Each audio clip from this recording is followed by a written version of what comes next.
Welcome back to our Liakat's IELTS program, and today I'm going to discuss about the reading module for the things, that is step-by-step strategy for matching headings, and it is for reading module.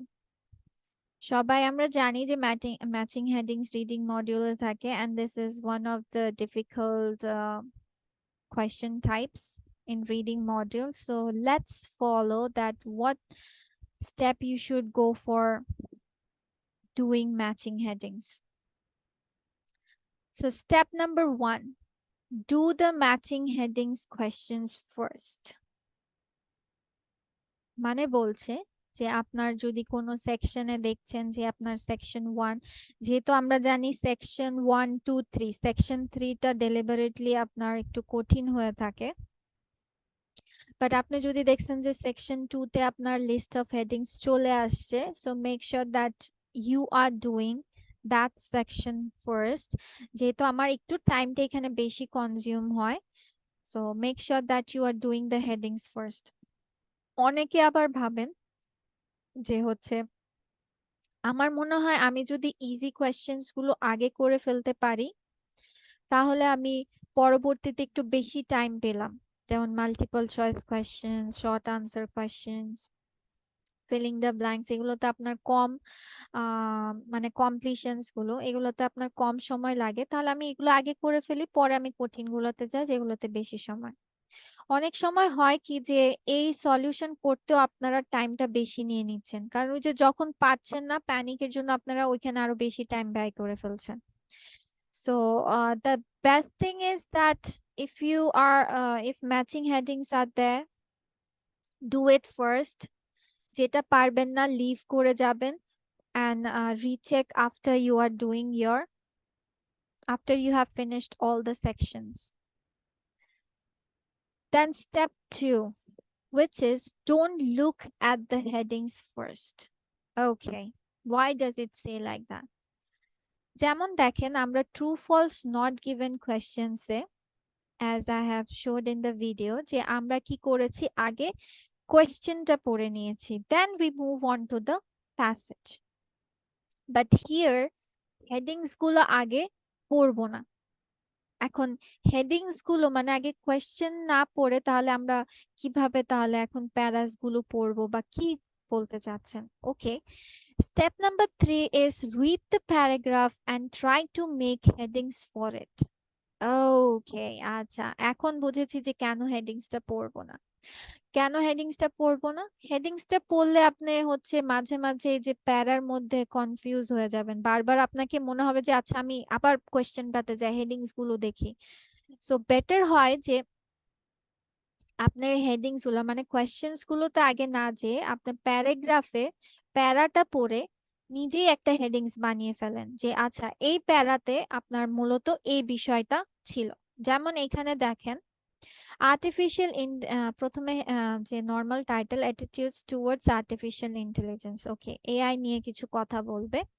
So AI can already predict the future. Police forces are using it to map when and where crime is likely to occur. Doctors can use it to predict when a patient is most likely to have a heart attack or stroke. Researchers are even trying to give AI imagination so it can plan for unexpected consequences. আচ্ছা, আমি পুরোটা go through করছি না, আমি সংক্ষেপে বলি। যেমন এটার হচ্ছে এই প্যারাটা পড়ে যা মনে হয়েছে যে AI is better at many things than human, মানে এই টাইটেল পড়ে আপনি বুঝেছেন যে এখানে যে প্যারাতে দেওয়া আছে সেখানে হচ্ছে বলছে যে হিউম্যান থেকে আপনার এআইটা একটু বেটার পারফরমেন্স করে। আচ্ছা, এখন আমি এই এতগুলো পড়তে পড়তে তো আমার সময় লেগে যাবে। তখন হয় কি যে আপনার প্রথম আপনি কিছু লাইনস পড়লেন, মাঝখান থেকে কিছু লাইনস পড়লেন, লাস্টের কিছু লাইন পড়লেন, তাহলে কিন্তু আপনার প্যারা থেকে একটা কনসেপ্ট পেয়ে গেলেন। আপনি কিন্তু পুরাটা পড়তে বলে নাই, আপনাকে বলেছে read, don't go to the read or don't read the text as a whole. আপনি ফিউ কিছু লাইনস পড়েও কিন্তু আমরা ধারণা করে ফেলতে পারি যে হচ্ছে এখানে আপনার প্যাসেজটার প্যারাটার থিম হচ্ছে আপনার এটা। সো আপনাকে কি করতে পারেন, যে প্রথম কিছু লাইনস পড়লেন, মাঝখান থেকে একটু চোখ বুলিয়ে গেলেন, কিওয়ার্ডস গুলো দাগানোর প্রয়োজন নাই, বা আপনি চাইলেও দাগাতে পারেন, ইটস নট সো নেসেসারি। এখানে হচ্ছে মূল ফোকাসটা হচ্ছে প্যাসেজটাকে ভালোভাবে বুঝে নেওয়া।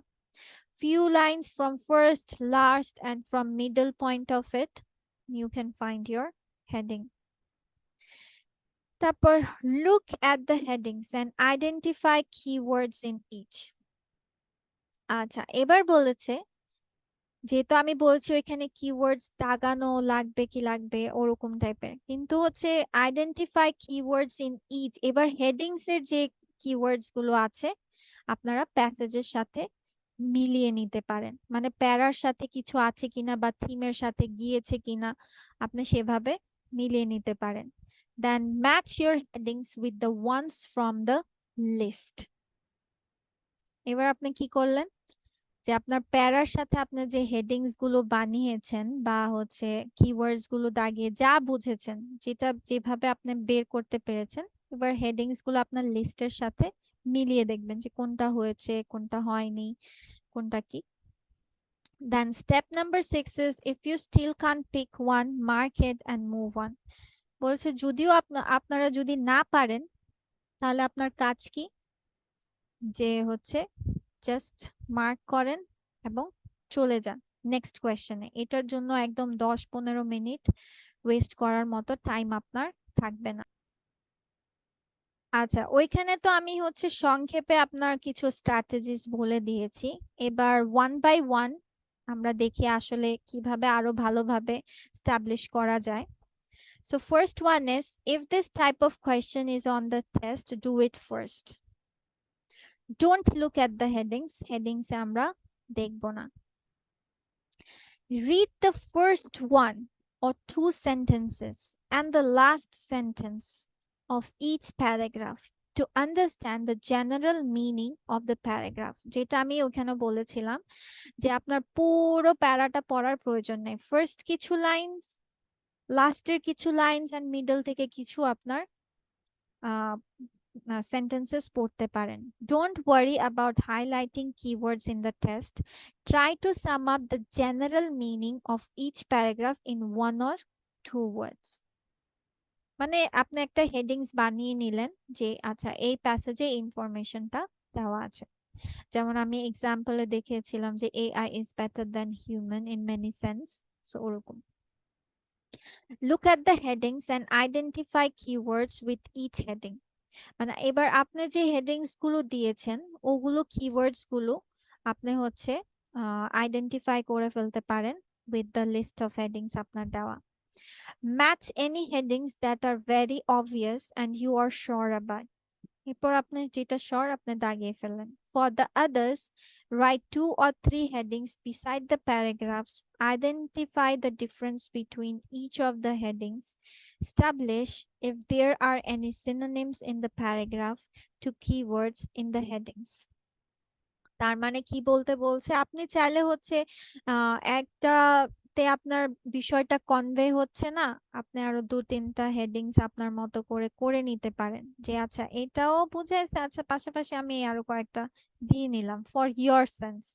যে এরকম হলো অনেক সময় হয় যে আপনি প্রথমে যেটা ডিসাইড করেছেন ওটা না হয়ে পরের গুলো হয়েছে, so you can go for 2-3 headings as per your বুঝাতে আন্ডারস্ট্যান্ডিং আপনি যেটা পাচ্ছেন।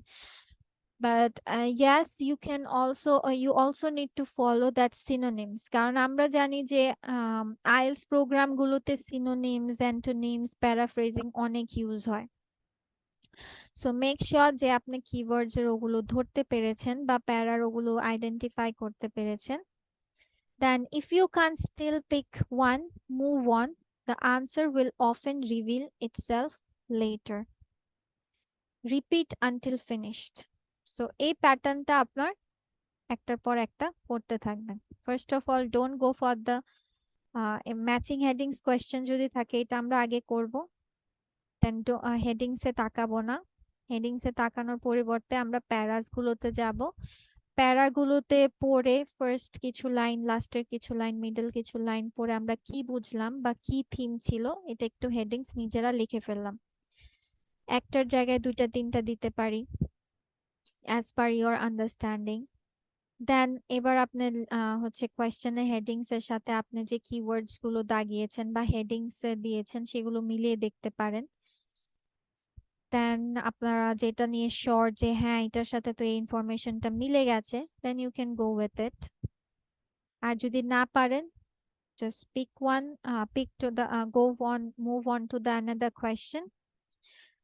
Afterwards হচ্ছে আপনি চেক করে নেবেন or question marks দিয়ে নেবেন if you are confused. দাগানোর পরেও যদি কনফিউজ থাকেন, put a question mark on it.